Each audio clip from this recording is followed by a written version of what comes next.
Brigitte O'Connell serrait son vieux gilet en jean de sa grand-tante pour ce qui lui semblait être la millionième fois, tandis qu'elle se frayait un chemin dans les couloirs bondés du lycée Jean Jaurès. Le gilet, délavé et orné d'innombrables écussons, avait appartenu à son arrière-tante lorsqu'elle vivait dans la campagne aveyronnaise, et malgré son aspect usé, c'était la seule chose qui permettait à Brigitte de se sentir liée à ses racines familiales. Atteignant à peine 1,55 m avec une silhouette mince, des cheveux auburn ondulés qui lui arrivaient au milieu du dos et de grandes lunettes rondes qui semblaient toujours glisser sur son nez, Brigitte avait appris à se déplacer dans les couloirs bondés en baissant le regard et en passant rapidement d'un cours à l'autre. Le lycée Jean Jaurès était l'un de ces énormes établissements publics qui entassaient près de 3000 élèves. Ces longs couloirs étant remplis de casiers marqués et de vieux néons qui bourdonnaient constamment. Le bâtiment avait été construit au début des années 1970 et dégageait une atmosphère institutionnelle qui semblait amplifier chaque bruit, des claquements bruyants des casiers au bavardage incessant des élèves se précipitant vers leur prochain cours. Brigitte fréquentait Jean Jaurès depuis près de 2 années scolaires maintenant, depuis que sa famille avait déménagé de Lyon dans cette ville tranquille près de Grenoble, mais elle se sentait toujours comme une étrangère regardant de l'extérieur. Le changement avait été nécessaire après que son père ait perdu son emploi dans une entreprise de développement de logiciels, ce qui avait forcé la famille à déménager dans une région plus abordable où il pourrait trouver du travail. Les parents de Brigitte, tous deux issus de familles d'origine irlandaise, lui avaient enseigné les valeurs de la diligence, du respect et du fait d'éviter les ennuis autant que possible. Il pensait que baisser la tête et se concentrer sur ses études était le moyen de réussir en France, et que tout problème à l'école ne ferait qu'ajouter aux soucis de la famille. Ce que ses camarades de classe ne savaient pas, c'est que Brigitte pratiquait le taekwondo traditionnel depuis l'âge de 6 ans. Son grand-père, qui avait été un professeur d'arts martiaux très respecté à Dublin avant de venir en France, avait enseigné à son père, qui avait ensuite enseigné à Brigitte.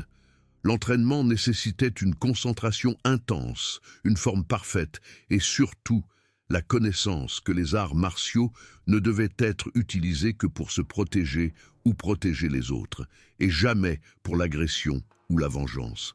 La règle de son grand-père était simple. La personne vraiment forte est celle qui n'a jamais à démontrer sa force.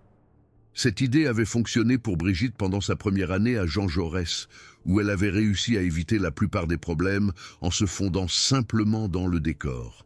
Cependant, cette année scolaire avait apporté de nouveaux problèmes sous la forme de Kevin Dubois et de sa bande. Kevin était tout ce que Brigitte n'était pas. Grand, fort, populaire et bruyant. Il était le lanceur vedette de l'équipe de baseball des Cougars de Jean Jaurès, avec des cheveux bruns parfaitement coiffés et un sourire confiant qui faisait que les professeurs excusaient son comportement douteux. Son père possédait plusieurs entreprises de construction dans la région, ce qui donnait à Kevin un sentiment de droit qui se manifestait dans tout ce qu'il faisait. Le principal acolyte de Kevin était Romain Moreau, un garçon grassouillet aux cheveux noirs et au regard narquois qui semblait tirer tout son sentiment de valeur de l'approbation de Kevin. Romain était le genre à rire trop fort aux blagues de Kevin et semblait toujours désireux de prouver qu'il était digne du cercle restreint. La troisième membre de leur groupe était Chloé Lefebvre, une fille très grande aux cheveux blonds platine qui avait été élue reine du bal l'année précédente et se comportait comme si elle s'attendait à ce que tout le monde reconnaisse sa supériorité. Le harcèlement avait commencé petit, des bousculades accidentelles dans le couloir, des remarques sur l'apparence de Brigitte ou des conversations délibérément bruyantes sur les intellos ringards, chaque fois qu'elle était assez proche pour les entendre. La plupart des élèves détournaient simplement le regard, soit parce qu'ils ne voulaient pas s'impliquer, soit parce qu'ils étaient contents de ne pas être eux-mêmes la cible. Même les professeurs semblaient manquer les subtiles cruautés, ou peut-être choisissaient-ils simplement de les ignorer plutôt que de faire face aux difficultés des situations sociales adolescentes. La routine quotidienne de Brigitte consistait à planifier soigneusement son itinéraire pour éviter les zones où Kevin et ses amis traînaient habituellement. La cafétéria principale pendant le déjeuner était interdite, tout comme la zone près des terrains de sport où se rassemblaient les élèves sportifs. Elle avait appris à déjeuner dans la salle d'art où M. Durand, le professeur d'art, avait une règle stricte contre les comportements perturbateurs. L'aile des lettres était généralement sûre pendant les intercours et elle pouvait généralement se rendre à son casier et en revenir sans problème si elle s'y prenait bien. Mais les éviter ne pouvait fonctionner que pendant un certain temps dans un établissement scolaire où 3000 élèves partageaient les mêmes couloirs. Il était inévitable que leurs chemins se croisent. Et lorsque c'était le cas, Kevin semblait prendre un plaisir particulier à rendre la vie de Brigitte misérable.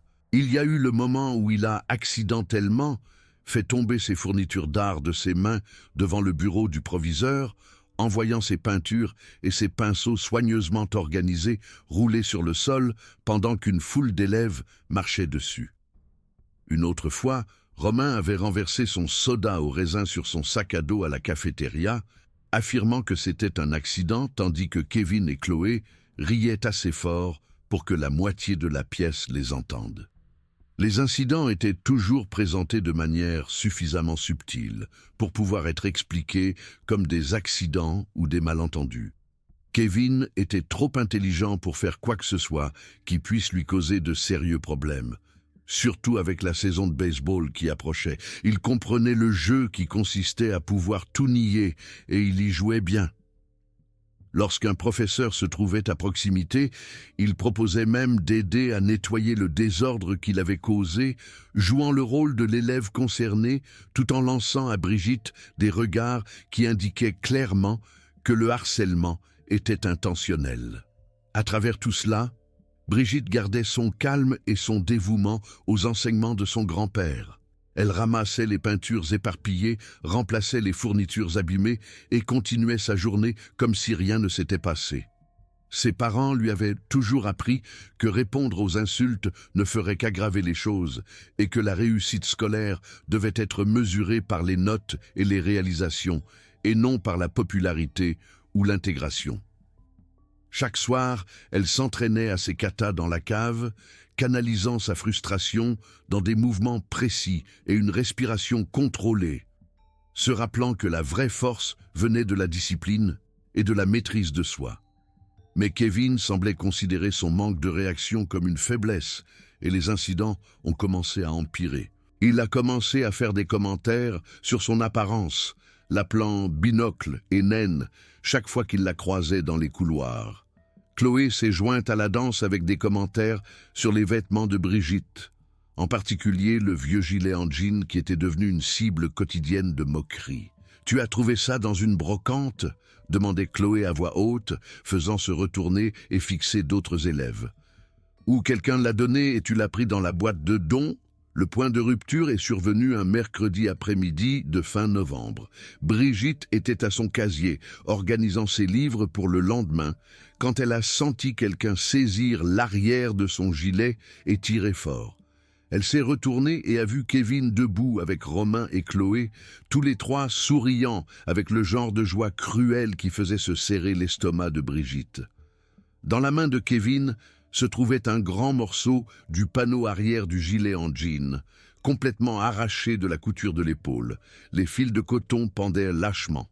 « Oups !» dit Kevin avec une fausse inquiétude, tenant le morceau de jean déchiré. « On dirait que ton gilet a finalement rendu l'âme. Je suppose que c'est ce qui arrive quand on porte des guenilles à l'école. » Brigitte fixa le gilet ruiné, sentant quelque chose se briser dans son cœur. Ce n'était pas seulement un vêtement. C'était un lien avec son arrière-tante, une femme qui était venue en France avec rien d'autre qu'un sac à dos et qui avait construit une vie pour sa famille grâce à un travail acharné. Le gilet avait survécu à des décennies, avait été porté lors du premier emploi de son arrière-tante dans une ferme à Véronèse, avait été soigneusement conservé et transmis comme un symbole de résilience et de ténacité. Qu'est-ce qui ne va pas ? demanda Chloé d'une voix moqueuse qui résonna dans le couloir. « Tu vas pleurer à cause de ton gilet moche? Peut-être que maintenant, tu t'habilleras comme une personne normale. » Des élèves s'étaient arrêtés pour regarder la scène se dérouler. Certains riant avec la bande de Kevin, d'autres se contentant de regarder avec le genre de curiosité morbide que les gens ont pour les catastrophes. Brigitte sentit son visage brûler d'humiliation en réalisant que tout le monde voyait le gilet de son arrière-tante être traité comme un déchet, la voyant elle-même être traitée comme un déchet. « Allez, dis quelque chose !» insista Romain, profitant clairement du spectacle. « Ou es-tu trop bizarre pour même parler ?» Brigitte prit soigneusement le morceau de jean déchiré de la main de Kevin, ses mouvements contrôlés et précis. Elle regarda les dégâts, passant ses doigts sur les bords déchirés et sentit quelque chose de fondamental changer en elle. La voix de son grand-père résonna dans son esprit. La personne vraiment forte est celle qui n'a jamais à démontrer sa force. Mais peut-être qu'il arrivait un moment où la force devait être montrée non pas par fierté, mais par équité.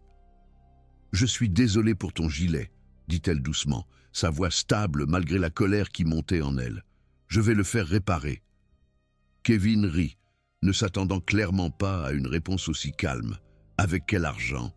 Ta famille fait probablement ses courses chez Action. »« Laisse-la tranquille, Kevin. » La voix venait de derrière la foule, et Brigitte se tourna pour voir Léo Martin se frayer un chemin à travers le cercle d'élèves.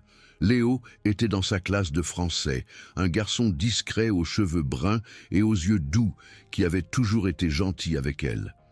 Il n'était pas particulièrement grand ou fort, mais il avait le genre de confiance tranquille qui vient du fait d'être à l'aise avec qui il était.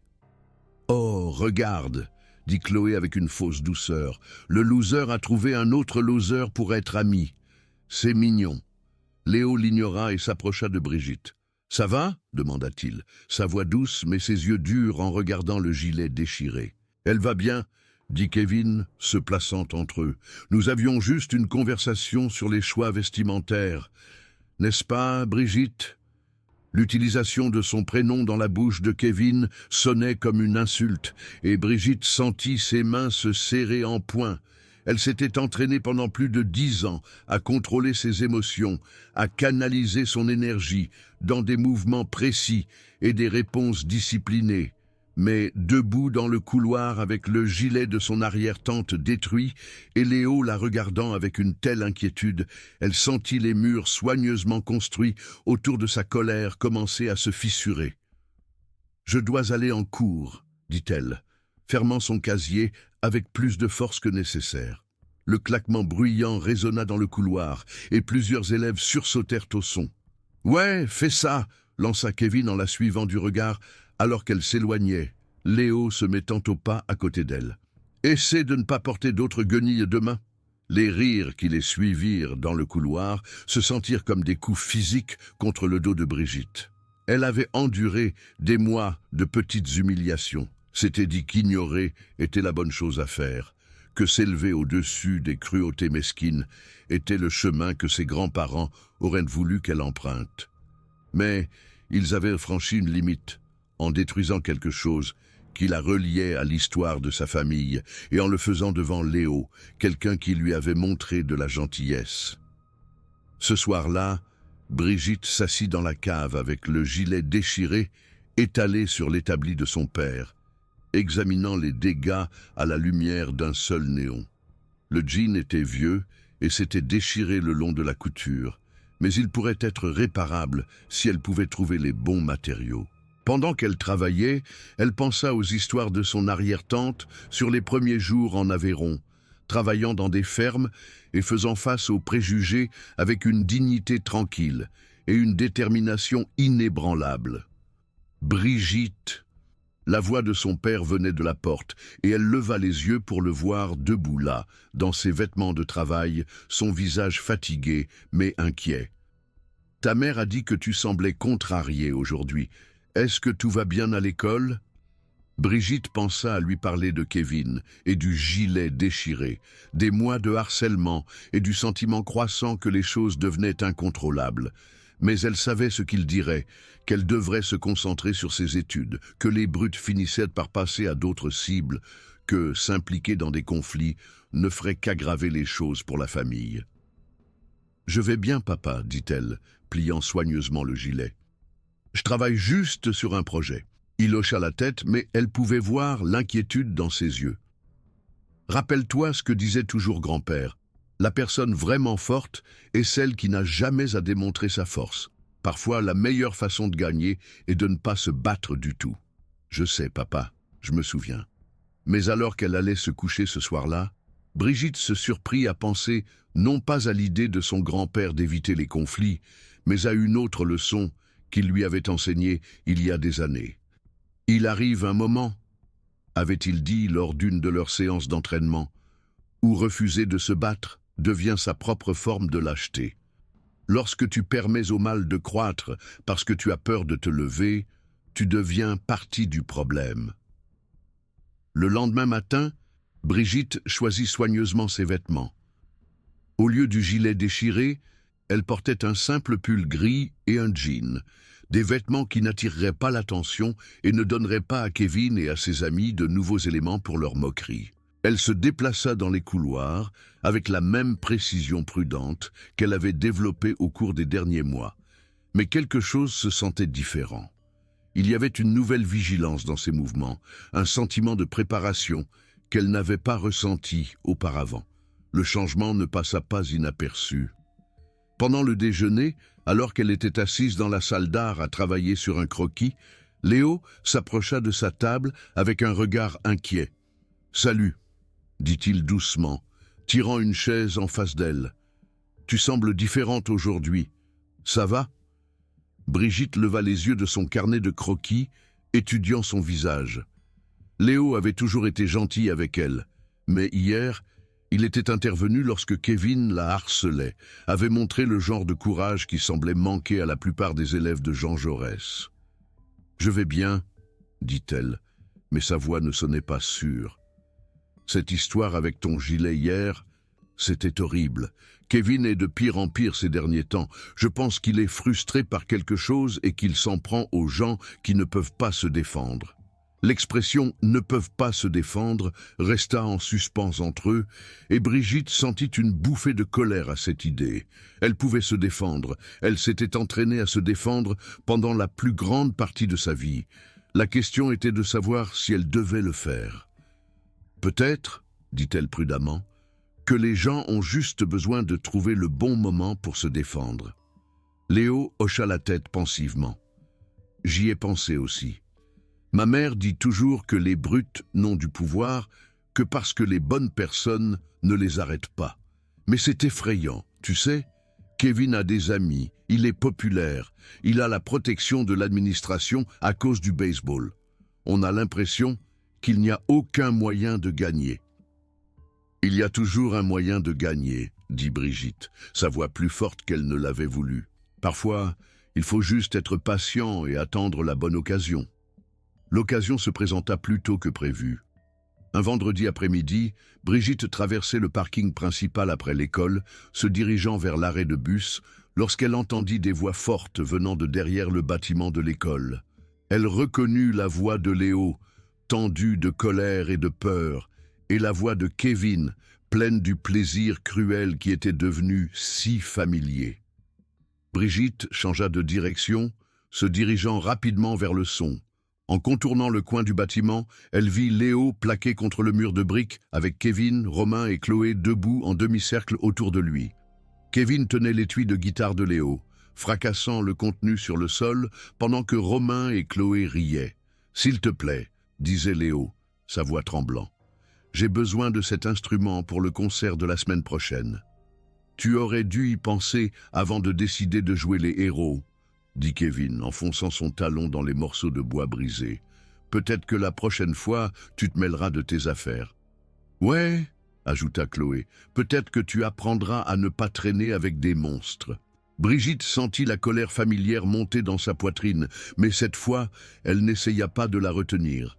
Cette fois, elle la laissa l'alimenter alors qu'elle entrait dans la clairière derrière le bâtiment. « Laissez-le tranquille, » dit-elle, sa voix portant clairement à travers l'espace. Tous les quatre se tournèrent pour la regarder, et le visage de Kevin s'illumina d'un sourire de pur bonheur. « Regardez ce que nous avons ici, le monstre elle-même venant sauver son petit ami. »« Ce n'est pas mon petit ami, » dit Brigitte, faisant un autre pas en avant. « C'est mon ami, et vous allez le laisser tranquille. » Romain rit bruyamment. « Ou quoi? Tu vas nous pleurer dessus? Peut-être nous lancer ton gilet déchiré? »« Je vais vous le demander une fois de plus, » dit Brigitte, sa voix tombant à un murmure qui portait d'une manière ou d'une autre plus de menaces que des cris. « Laissez-le tranquille. » Kevin laissa tomber l'étui de guitare et s'avança vers elle, sa pleine taille et sa carrure athlétique, le faisant ressembler à un géant comparé à la petite silhouette de Brigitte. « Tu sais quoi? Je commence à en avoir marre de te voir te promener ici, comme si tu étais meilleur que tout le monde. Il est temps que quelqu'un t'apprenne ta place. » Il tendit la main pour saisir son épaule de la même manière qu'il avait saisi son gilet plus tôt dans la semaine. Mais cette fois, Brigitte était prête. Des années d'entraînement lui avaient appris à lire le langage corporel, à prédire les mouvements, à retourner la force d'un adversaire contre lui. Alors que la main de Kevin s'approchait d'elle, elle se décala légèrement sur le côté, saisit son poignet et le tordit. La technique s'appelait le contrôle du poignet, un contrôle de base du poignet qui utilisait l'effet de levier et l'élan pour faire tomber des adversaires beaucoup plus grands qu'elle. Kevin se retrouva à tournoyer dans les airs, ses pieds quittant le sol, alors que le mouvement précis de Brigitte l'envoyait s'écraser au sol sur le dos. Le silence qui suivit fut assourdissant. Romain et Chloé regardèrent avec choc leur chef qui était allongé sur le sol avec un air de complète confusion sur son visage. Léo avait cessé de reculer et regardait avec de grands yeux alors que Brigitte se tenait calmement au-dessus de la forme allongée de Kevin. Le soleil couchant projetait de longues ombres. « Qu'est-ce que c'est que ce bordel ?» halta Kevin, essayant de reprendre son souffle. « Comment as-tu »« Lève-toi » dit simplement Brigitte. « Et va-t'en » Au lieu d'obéir, Kevin se releva en se précipitant, le visage rouge d'humiliation et de rage. « Espèce de petite » Il balança sauvagement vers sa tête, mettant toute sa force derrière le coup de poing. Brigitte se baissa sous le coup de poing et s'avança, enfonçant son genou dans l'estomac de Kevin avec le genre de précision qui vient d'années de pratique. Kevin se plia en deux, haletant, et Brigitte enchaîna avec un fauchage de jambes qui l'envoya s'écraser au sol à nouveau.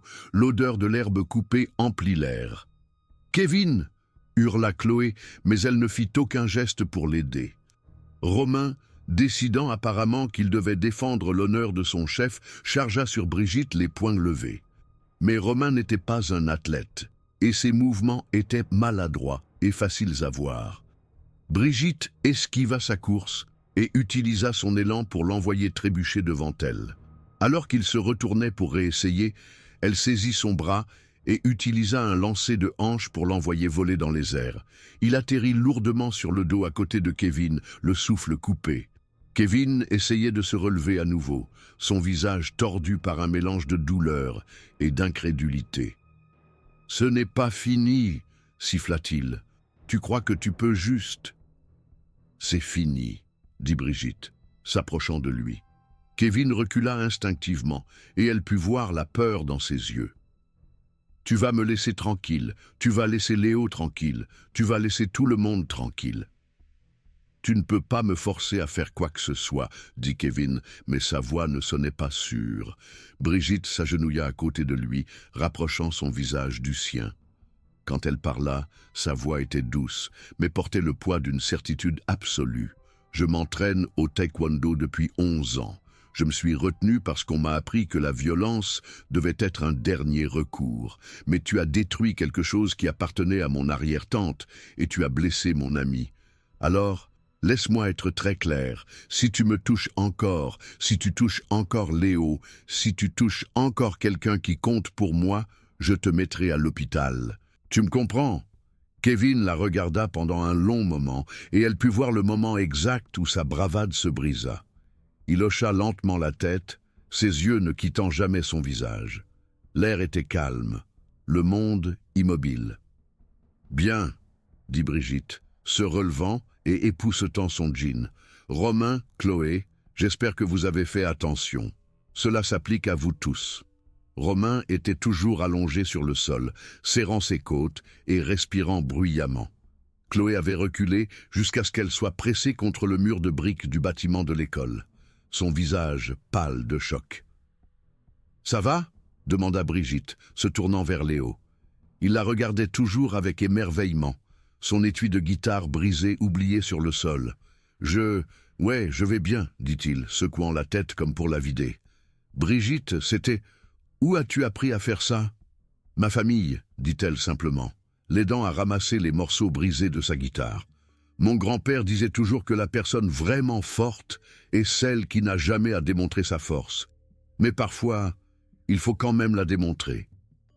Alors qu'il s'éloignait du bâtiment de l'école, laissant Kevin et Romain toujours assis sur le sol, Brigitte ressentit quelque chose qu'elle n'avait pas ressenti depuis des mois. La paix. Non pas parce qu'elle avait blessé quelqu'un, mais parce qu'elle s'était finalement défendue et avait défendu quelqu'un qui lui avait montré de la gentillesse. « Merci, » dit doucement Léo, alors qu'ils atteignaient l'arrêt de bus. « Personne ne m'a jamais défendu comme ça auparavant. »« Merci de m'avoir défendu plus tôt cette semaine, » répondit Brigitte. « Il fallait du courage pour ça. Pas autant de courage que ce que tu viens de faire. Kevin y réfléchira 2 fois avant de s'en prendre à qui que ce soit maintenant. » La lumière de l'après-midi projetait de longues ombres, et Léo avait raison. Lorsque le lundi matin arriva, Kevin passa devant le casier de Brigitte sans établir de contact visuel. Romain et Chloé lui firent un large détour dans les couloirs, et les conversations chuchotées qui la suivaient maintenant portaient un ton différent. Le respect au lieu des moqueries.